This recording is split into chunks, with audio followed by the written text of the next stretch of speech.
कामरान के गले में अब सीसीटीवी फुटेज के बाद एक और हड्डी फंसने वाली है। शहर, कामरान और बाकी सबको एक जोरदार झटका लगने जा रहा है। जी हां नाजरीन, मैं बात कर रही हूँ ड्रामा सीरियल केस नंबर 9 की, जिसकी आने वाली एपिसोड बहुत धमाकेदार होने वाली है। क्योंकि अब आने वाली एपिसोड में ना सिर्फ कामरान के गले में सीसीटीवी फुटेज वाली हड्डी तो फंसेगी ही फंसेगी, अब इसके साथ साथ शहर भी कामरान के सर पर खुशखबरी सुनाकर बम फोड़ने जा रही है। और फुटेज तो किरण ने शहर की मदद के लिए अदालत पहुंचा ही दी है, जिसे देखकर बुखारी उसे जुटलाने की खूब कोशिश करेगा, मगर जो सबूत बिनिश देगी पूरे सबूत के साथ इसको जुटलाने का बुखारी के पास भी कोई रास्ता नहीं होगा। अब किरण सीसीटीवी फुटेज कामरान से छुपाकर कोर्ट तक कैसे पहुंचाएगी और कोर्ट इस फुटेज पर भरोसा करेगा भी या नहीं, और आखिर शहर कौन सा बम फोड़ने जा रही है जिसकी वजह से शहर खुद भी काफी हैरान है और परेशान भी। और क्या कामरान आखिरी सबूत के जरिए अपने अंजाम को पहुंच जाएगा जेल की हवा खाने के लिए, या फिर से बुखारी कामरान को बचाने के लिए कोई नया जुगाड़ लगा देगा। ये सब तफसील से जानने से पहले अगर अब तक आप लोगों ने मेरे चैनल को सब्सक्राइब नहीं किया तो जरूर करें। अब शहर कौन सा बड़ा सबूत दिखाने जा रही है कोर्ट में जिसकी वजह से कामरान को गश पड़ने वाला है, और बुखारी की जुबान पर ताले के साथ साथ जुबान सख्ते में आने वाली है।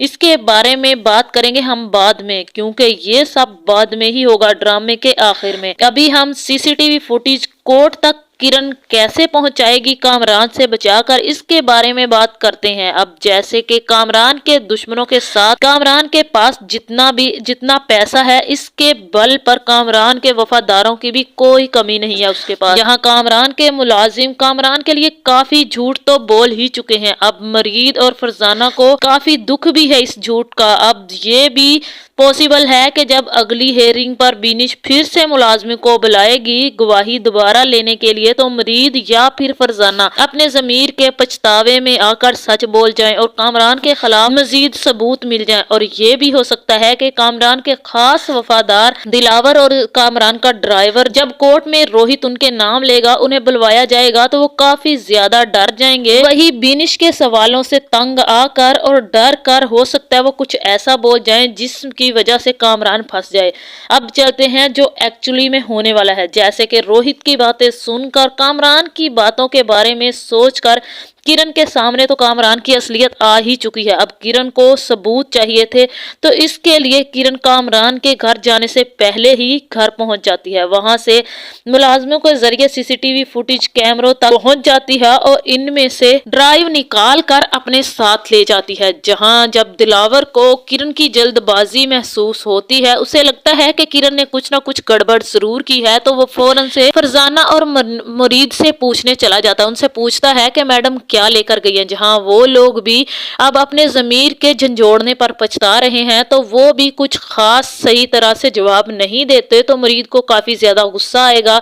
जहां इन तीनों में काफी झगड़ा भी हो जाएगा, जिसके बाद दिलावर खुद अंदर जाकर देखेगा कि सीसीटीवी फुटेज वाले डब्बे खुले होंगे। जहां वो कामरान को फोन करके बताएगा कि साहब सीसीटीवी कैमरों वाले डब्बे खुले हैं और मैडम आई थी, बहुत ज्यादा जल्दबाजी में थी, मुझे लगता है कि मैडम सीसीटीवी फुटेज में से कुछ निकाल कर ले गई है। जहां कामरान तो रोहित को मनाने में लगा हुआ था, जहां रोहित कामरान का ऑफिस छोड़कर जा चुका है, क्योंकि उसे अंदाजा हो चुका था अगर वो मजीद यहाँ काम करेगा तो उस पर पहले ही बुखारी साहब बिजनेस हड़पने का इल्जाम तो लगा ही चुके हैं। अगर अब मजीद काम करेगा तो लोग इसी झूठ को सच समझने लग जाएंगे। कामरान को भी यही आइडिया हो गया था कि अगर रोहित ऑफिस छोड़कर जाएगा तो उसके बिजनेस को कौन संभालेगा, क्योंकि कामरान तो वहाँ लड़कियों से के साथ दिल बहलाने आता था, काम करने तो सिर्फ रोहित ही आता था। जहां कामरान ने तो काम करने का कभी सोचा ही नहीं था, ना ही उसका ध्यान कभी काम पर गया था, उसका ध्यान तो सिर्फ लड़कियों पर होता था। अब कामरान रोहित की टेंशन में होता है, तो उसी टाइम पर दिलावर भी उसे फोन करके किरण के बारे में बता देता है। जहां कामरान को मजीद टेंशन होती है, वो किरण को फोन करके उससे जानबूझकर चापलूसियां करने की कोशिश करता है, मगर किरण फोन ही नहीं उठाती। उधर किरण को भी अंदाजा हो जाता है कि कामरान ड्राइव को उससे हासिल करने की बहुत कोशिश करेगा, इसलिए वो फोन फोन ही नहीं सुनती। जहां किरण अपने घर पहुंच जाती है, अपने बाप से वो ड्राइव कनेक्ट करवा कर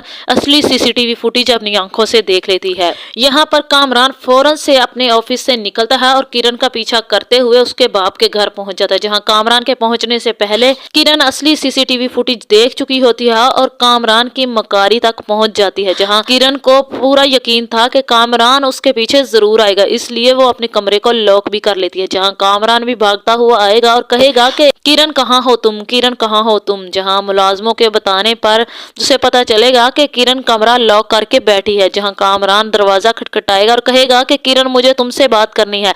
जहां किरण कहेगी कि मुझे तुम जैसे घटिया इंसान से बिल्कुल भी बात नहीं करनी, यहाँ से चले जाओ। जहां कामरान कहेगा कि किरण मुझे तुमसे जरूरी बात करनी है, बहुत इंपॉर्टेंट है और बात किए बगैर तो मैं यहाँ से नहीं जाऊंगा। जहां किरण भी चुपचाप दरवाजा खोल देगी, क्योंकि किरण को पता था अगर कामरान ने कह दिया है तो वो यहीं बैठा रहेगा। अब किरण दरवाजा खोलती है। कामरान अंदर आते ही अपनी चापलूसियां, अपनी चालाकियां दिखाने लग जाता है। किरण को बहकाने की कोशिश करता है ताकि वो असली बात से पीछे हट जाए। जहां आते ही कहेगा कि किरण क्या हो गया, तुम पागल हो गई, रोहित की बातों पर भरोसा कर रही है, तुमने बुखारी की बातें नहीं सुनी, किस तरह से वो मेरी सच्चाई साबित करने की कोशिश कर रहे थे। रोहित ने तो मनीषा की बातों में आकर सहर का साथ दिया है। अब मुझे क्या पता था मेरी आड़ में मेरा बिजनेस हड़पना चाहते हैं। तुम ही सोचो ना कि रोहित ने कितनी चालाकी से ये सब कुछ किया और तुम्हें भी रोहित पर भरोसा है और बुखारी ने भी कोई झूठ नहीं कहा। जहाँ किरण कहेगी कि कामरान प्लीज मजीद ड्रामा करने की जरूरत नहीं है, मैं सब कुछ अपनी आंखों से देख चुकी, मैंने सारी सीसीटीवी फुटेज देख ली है, मैं ही पागल थी जो अब तक तुम पर भरोसा कर रही। जहाँ कामरान कहेगा तो अच्छा तुमने सारी सीसीटीवी फुटेज देख लिया, वो तो झूठी फुटेज है, उसमें कुछ भी सच्चा नहीं है। शहर ने चालाकी की थी, सीसीटीवी फुटेज के कैमरों पर उसकी नजर पड़ी नहीं तो उसने ड्रामेबाजी शुरू कर दी, वो सब झूठ है, तुम्हें उस पर भरोसा करने की जरूरत नहीं है, तुम मेरी भी हो, मुझ पर भरोसा करो, तुम्हें मुझ पर भरोसा नहीं। किरण कहिए हाँ हाँ मुझे तुम पर बिल्कुल भी भरोसा नहीं है, मुझे रोहित की बातों पर भरोसा है, मैं जानती हूँ वो कभी भी झूठ नहीं बोलता। और अब तुमने जो अब तक तुम्हारा बेस्ट फ्रेंड था, तुम्हारी कंपनी संभाल रहा था, अब तुमने उसी पर इल्जाम लगा दिया। अगर बेस्ट फ्रेंड को धोखा दे सकते हो तो मैं तो फिर कल की आई लड़की हूँ, तुम मुझे भी किसी भी तरह धोखा दे सकते हो, किसी भी वक्त मुझे छोड़ सकते हो। जहाँ कामरान कहेगा कि ऐसा कुछ भी नहीं होगा किरण, वो ड्राइव प्लीज मुझे दे दो, मुझे उसकी जरूरत है। तुम जानती हो अगर ये सीसीटीवी फुटेज किसी के भी सामने आ गई, किसी ने देख ली तो मैं बुरी तरह से फंस जाऊंगा, इस केस में झूठा साबित हो जाऊंगा। तुम्हें पता तो है बुखारी साहब मुझे सच्चा साबित करने की पूरी कोशिश कर रहे हैं। तुम तो जानती हो मुझसे गलती हो गई कि मैंने शहर पर भरोसा किया और उससे दो चार खुलकर बातें कर ली, तो वो भी पैसों के चक्कर में मुझसे ज्यादा फ्री होने लगी। जहाँ किरण भी लैपटॉप से ड्राइव निकाल लेगी तो कामरान फौरन से उस ड्राइव को देखा और कहेगा कि किरण वो मुझे ड्राइव दे। जहाँ किरण कहेगी ये ड्राइव तो अब अदालत ही जाएगी, तुम्हें तो मैं बिल्कुल भी नहीं दूंगी, मैं तुम्हें सजा दिलवा कर रहूंगी। जहां कामरान कहेगा कि इस सीसीटीवी फुटेज में कुछ भी नहीं है, तुम मुझे दे दो। तुम यही सोचो अगर ये फुटेज कोर्ट पहुंच गई तो मेरा क्या होगा, अगर मैं जेल चला गया तो तुम्हारा और हमारी बच्ची का क्या होगा। जहां किरण कहेगी ये सब तुमने ये मकारी करने से पहले नहीं सोचा था कि अब तुम्हारे बाद हमारा क्या होगा अगर हमें ये सब कुछ पता चल गया। तो जहां कामरान कहेगा मैं तुम्हारे साथ किरण कोई जोर जबरदस्ती नहीं करना चाहता, तुम मेरे बच्चे की माँ हो, मुझे फौरन से सीसीटीवी ड्राइव दे दो। जहां किरण कहेगी ये तो मैं तुम्हें कभी भी नहीं दूंगी। जहां कामरान जबरदस्ती से किरण से छीन कर वो फुटेज वहां से चला जाएगा। जहां किरण वहां बैठी रोती रहेगी और कामरान बिना पीछे मुड़कर देखे वहां से जाएगा, समंदर पर जाएगा, वहां सीसीटीवी ड्राइव को एक पत्थर से तोड़कर दरिया में फेंक देगा। जहां फिर कामरान तो बहुत ज्यादा खुश होगा कि उसने सबूत मिटा दिए हैं। जहां किरण दूसरी तरफ उसकी कॉपी करके बैठी हुई थी, अब किरण के पास एक और सबूत मौजूद था जिसे वो कोर्ट में ही पेश करना चाहती थी बिना कामरान को बताए। अब आप लोगों को जानना है कि दूसरा सबूत क्या था। अब दूसरा सबूत ये है कि जहां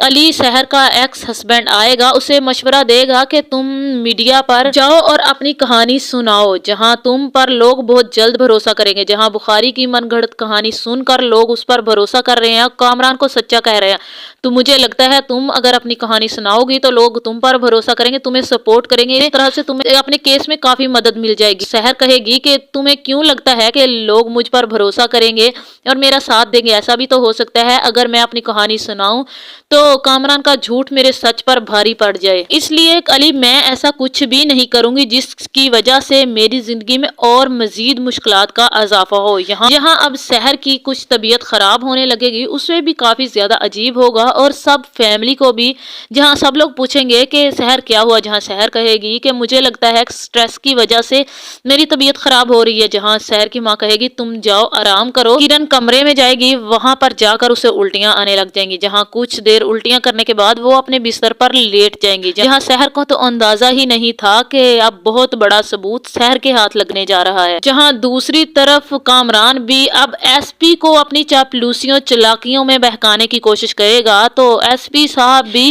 کامران کی خوب دھلائی کریں گے باتوں ہی باتوں میں، اور کامران کو خوب دھو کر وہاں سے نکالیں گے، جہاں کامران کہے گا کہ آپ مجھ پر بھروسہ کرے، آپ اس کیس میں کیوں الجھ رہے ہیں، جبکہ میری انویسٹیگیشن میرے ملازموں کی سب کی ہو چکی ہے اور سحر اس کیس میں جھوٹی ثابت ہو چکی ہے، آپ کا ڈپارٹمنٹ نے میری انویسٹیگیشن کی تھی اور رپورٹ بنائی تھی، اب میں سچا ثابت ہو چکا ہوں۔ جہاں ایس پی زہیب بھی کہے گا کہ آپ کو فکر کرنے کی ضرورت نہیں ہے، یہ سچ کیا ہے اور جھوٹ کیا ہے یہ سب ثابت کرنا قانون کا کام ہے، پولیس کا کام ہے، آپ کو فکر کرنے کی ضرورت نہیں ہے، سچ اور جھوٹ کا پتہ تو بہت جلد لگ جائے گا، اور میں اپنی انویسٹیگیشن دوبارہ سے کرنا چاہتا ہوں اور رپورٹ بھی دوبارہ بنانا چاہتا ہوں، کیونکہ مجھے تو اس رپورٹ پر بالکل بھی بھروسہ نہیں ہے۔ مسٹر کامران اب اپنا موبائل یہاں جمع کروائیے اور آپ پلیز یہاں سے تشریف لے جائیے۔ اب کامران تو کافی زیادہ مایوسی کے ساتھ وہاں سے آ جائے گا۔ ادھر سحر کی اگلے دن بھی تھوڑی طبیعت خراب ہونے لگے گی تو وہ منیشا کو بتائے گی کہ میری کچھ طبیعت خراب ہے کل سے، ابھی میرا دل کر رہا ہے کہ میں ڈاکٹر کے پاس چلی جائے، ایسا نہ ہو کہ مزید خراب ہو جائے۔ جہاں منیشا کہے گی ہاں تمہیں ڈاکٹر کے پاس جانا چاہیے، میری ایک جاننے والی ہے، تم وہاں پر آ جاؤ اور میں بھی وہاں پر آ جاؤں گی۔ جہاں سحر ایک ڈاکٹر کے پاس جائے گی منیشا کے کہنے پر، تو وہاں پر منیشا بھی آ جائے گی۔ اب مجھے لگتا ہے کہ منیشا وہاں پر بیٹھ جائے گی اور ڈاکٹر سحر کو چیک اپ کے لیے لے جائے گی، جہاں پھر ڈاکٹر چیک اپ کے بعد آ کر منیشا اور سحر کے پاس بیٹھے گی اور انہیں کہے گی کہ مجھے لگ رہا ہے کہ آپ ایکسپیکٹ کر رہی ہیں۔ یہاں ڈاکٹر کی یہ بات سن کر منیشا اور سحر کافی چونک جائیں گی اور کافی زیادہ حیران ہوگی، جہاں ڈاکٹر کہے گی کہ اس کو مزید کنفرم کرنے کے آپ کے ٹیسٹ میں نے لے لیے ہیں، بہت جلد اس کی رپورٹ آ جائے گی، اس سے آپ لوگوں کو مزید کنفرم ہو جائے گا، آپ کچھ دیر میں رپورٹ لے لیجئے گا۔ اب مجھے یہی لگ رہا ہے کہ یہاں پر سحر جس کے پاس اپنے کیس کو سچا ثابت کرنے کے لیے کوئی بھی راستہ نہیں ہوگا، تو یہاں پر سحر پریگننٹ ہو جائے گی اور اس طرح سے اس کے ڈی این اے کامران سے میچ ہو جائیں گے، اس کے بچے کے ڈی این اے کامران سے میچ ہو جائیں گے اور سحر وہ ڈی این اے کورٹ میں جمع کروا دے گی۔ اب جج کے پاس اس پر یقین کرنے کے علاوہ کوئی بھی راستہ نہیں ہوگا، اس لیے کامران اس بات پر بھروسہ ہی نہیں کر پائے گا، وہ تو کافی زیادہ شوق میں چلا جائے گا کہ یہ کیا ہوا۔ یہاں اب اسی ٹائم پر کرن بھی فوٹیج لے کر آ جائے گی، جہاں جج اب فوٹیج کو بھی دیکھے گا اور ڈی این اے کو بھی دیکھے گا، جس پر بھروسہ کرنے کے علاوہ جج صاحب کے پاس کوئی راستہ نہیں ہوگا۔ اس طرح سے کامران اپنے انجام کو پہنچ جائے گا۔ اب سحر نے بھی یہ ثابت کر دیا ہے کہ اگر لڑکی سچ اور حق کے لیے آواز اٹھائے تو جیت اس کا مقدر بن ہی جاتی ہے اور کامران جیسے مکاروں کو سزا مل ہی جاتی ہے۔ تو آپ لوگوں کا اس کیس کے بارے میں، مظلوم لڑکی کو انصاف دلانے کے بارے میں آپ لوگوں کی کیا رائے ہے، کمنٹ میں ضرور بتائیں۔ اگر ویڈیو پسند آئے تو ویڈیو کو لائک اور میرے چینل کو سبسکرائب کر دیں۔